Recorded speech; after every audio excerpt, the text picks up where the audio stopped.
Ganito ang pinsala na iniwan ng bagyong Pipito dito sa lugar na ito ng Basud, Camarines Norte. Bagamat hindi sobrang daming ulan ang dala, pero ito naman ay nagpinsala sa mga pananim dahil sa dala nitong malakas na hangin.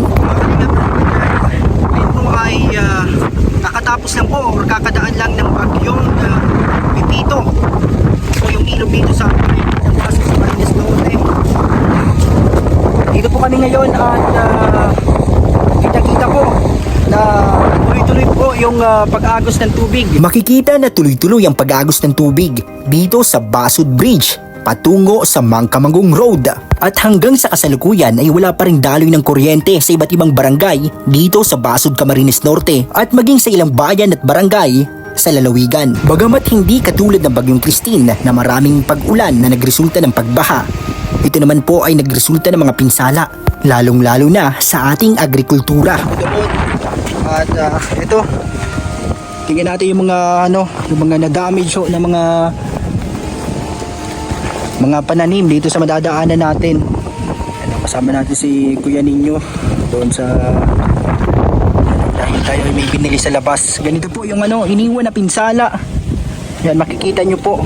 Mabuti na lamang po at hindi masyadong malakas yung ulan na dala ng bagyong Pipito. At medyo bumagal po siya mga kalingap kaibigan nang makalipas niya or after landfall sa Catanduanes. Tara po, makikita dito yung pinsala niya.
Grabe po ang pinsala.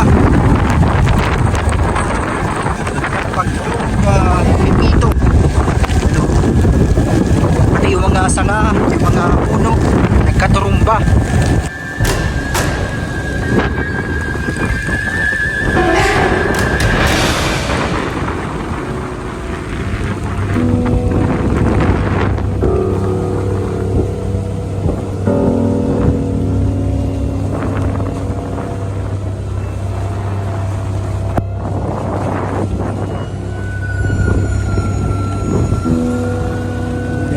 Anyog po mga kaibigan, grabe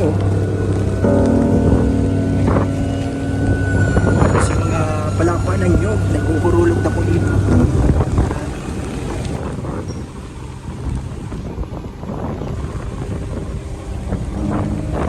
Yan dito po mga kalingap kita nyo naman hindi siya masyadong ngayon malalim katulad hindi tulad ng ibang nung mga ibang bagyo na talagang maraming ulan kaya talagang bumabaha dito. Kita nyo naman yung iba dito na sila dumadaan sa hanging bridge. Yan kitang kita dito dito po yung yung ilog na pinupuntahan namin din. Dito din kami naglalaba. Tapos doon papunta doon yung Kalaoyang, the Action Star, mga binablog namin. Dito, grabe. Ganito po. Binahaan na dito.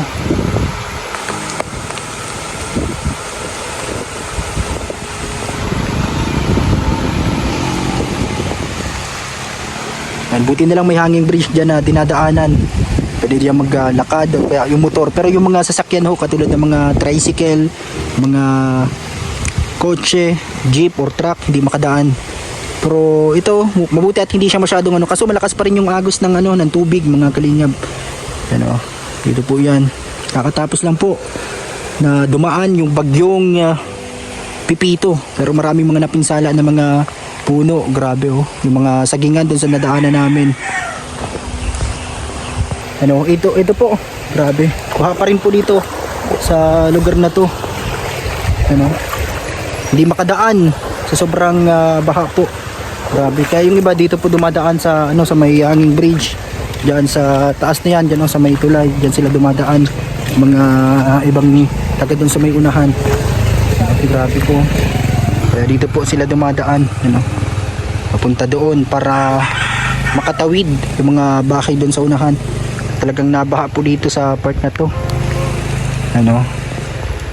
Lalo na siguro kung lumakas yung ano, yung or tuloy-tuloy yung pag-ulan, talagang apaw yan tubig na yan dyan.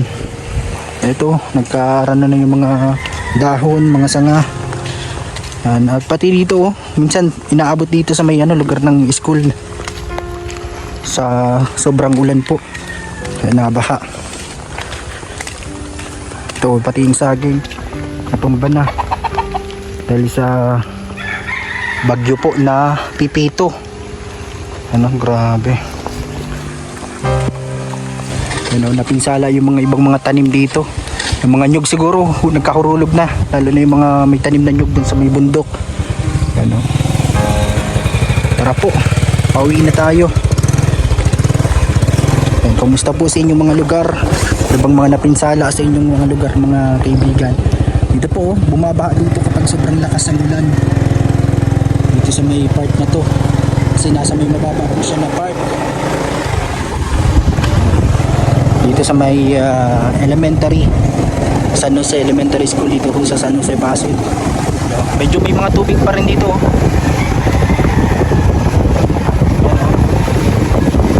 Dahil sa bagyo.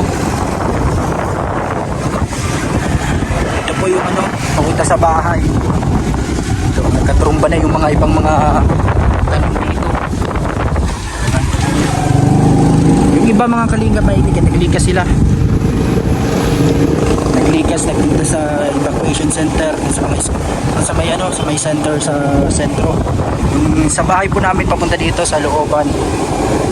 Pero mabuti at ano, okay na naman. Dito nadaan. Papunta dito.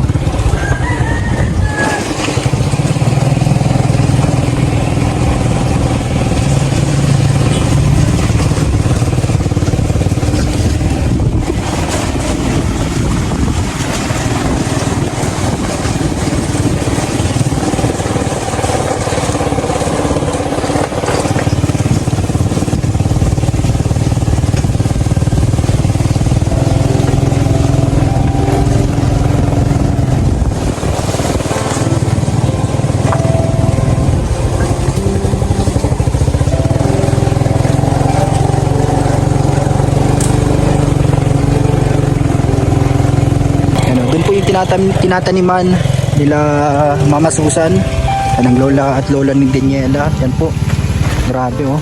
Ito yung mga sihi ng pinya dito, mga saha pala. Yan. Ito po yung mga ano, talagang nakaka-apekto, mga ganito mga kalamidad, nakaka-apekto sa mga pananim. Tingnan nyo nangyari oh sa tanim, no? Kakatanim pa lang pero nagkaranto na. Kita nyo yan oh. Grabe. Kakatanim pa lang yan. Ito hindi pa nga natatanim pero ano na ng bagyo. Ano? Grabe. Ganito po ang nangyari. Ano? Ito yung mga pinapaghirapan ng mga magsasaka. Katulad ng lolo at lola ni Daniela, ni Lavi Daniela. Tapos ganito pa, biglang darating yung bagyo, kaya talagang masakit sa pakiramdam na yung pinaghirapan mo buong maghapon, ilang araw, Tapos ganito lang. No, may ulan pa rin po. Grabe. Ito ang mga pananim bago dumating ang bagyo.